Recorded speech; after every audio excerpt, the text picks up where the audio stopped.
because it's special to this area, every community feels that their area is special to them and they have the connection. So in this area, the community feels that these resources are an important part of this area. They have the tide pools here as well as the management area, and this whole place kind of acts as a nursery that feeds into this protected area that kind of feeds into the neighboring areas. So in essence, it's providing education about the rules and regulations and how those rules and regulations protect this area. I would say yes. Speaking with the coordinator over here, there's been a relationship with the folks who use this area. So the resource users and this group have definitely come together. And it's that communication between the resource users and the volunteers that makes it successful. If you don't have that communication and that relationship, there's a missing link there. So because they're able to create that relationship with the resource users, that message is perpetuated onto the resource users, and they understand why it's important to follow these rules. Lately, there hasn't been too much illegal activity that they've been seeing, and they just kind of correlate that to the relationship that they've been building with these resource users, and kind of just telling them, you know, this is why we do this. This is why we don't throw net inside of the tide pools. This is why we do this.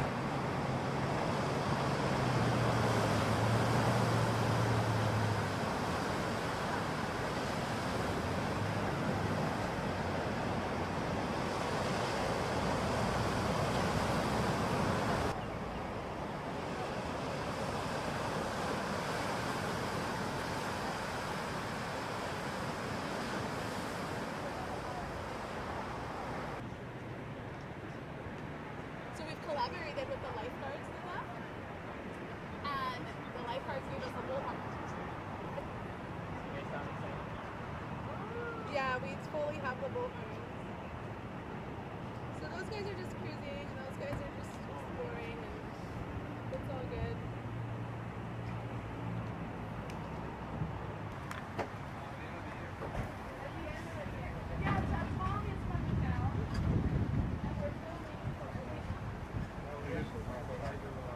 That's not Tom, I assume. Yeah, that's not. That's Frank. I don't think I met him yet. Frank Ferdinand. His last name Ferdinand. Tomas. Oh. His last name was. Oh, okay.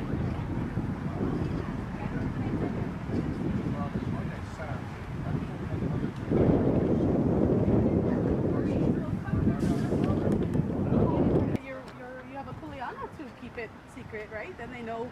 If anything goes down, there's people who are supposed to be there. How are you? Nice to see you. Aloha. Oh, he just went to get coffee. He ran down the road. This is for him. He's going to be in here. Okay, all right. Yeah. I'll look for it. Yeah, it's Okay. yummy. Okay, All right, see you thank later. you. Bye-bye. I have Uncle Buck's Santa strip.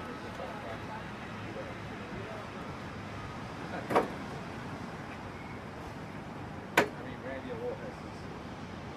Of course, we're going to call it Pat. Yeah, they're in and out.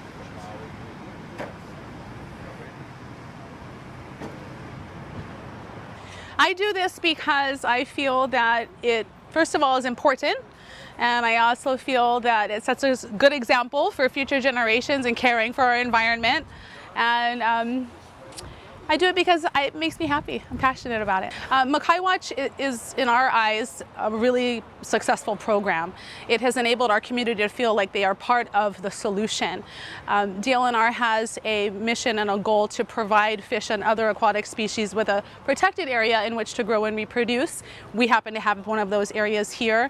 And our community sees that the value in that. And so what happens is they get trained on how to, first of all, understand what is a violation and what isn't a violation, because that's important. We don't want just frivolous calls to DoCare, and they don't need to show up, you know, if they're really not needed. The other thing that our Makai Watch volunteers are trained to do is to sort of intervene or educate before even DoCare is called. For instance, if we see somebody over here by the parking lot and they're walking this way with a 3-prong, we might run up and go, hey, not sure if you know, but this is a protected area. Here's some information. Here's a rule book. And let them make that decision before they even do something they're not supposed to be doing.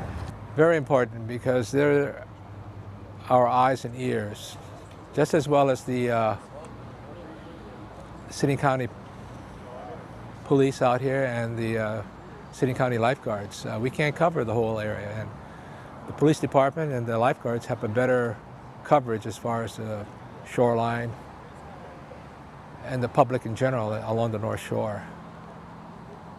This time, I think education is the primary concern, and having the Pupukea Malama is a big asset out here on the North Shore. We have to start on the next generation, and they've been really helpful in establishing that. And things are not going to get better. I mean, population is growing, the use of the resources is growing, so it's important that education is very important.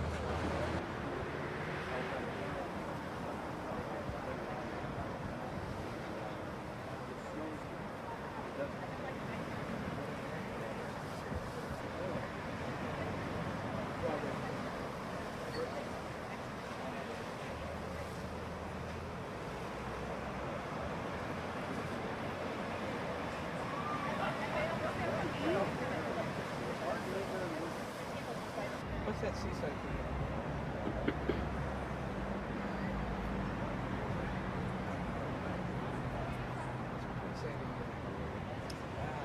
His first job in high school and in college was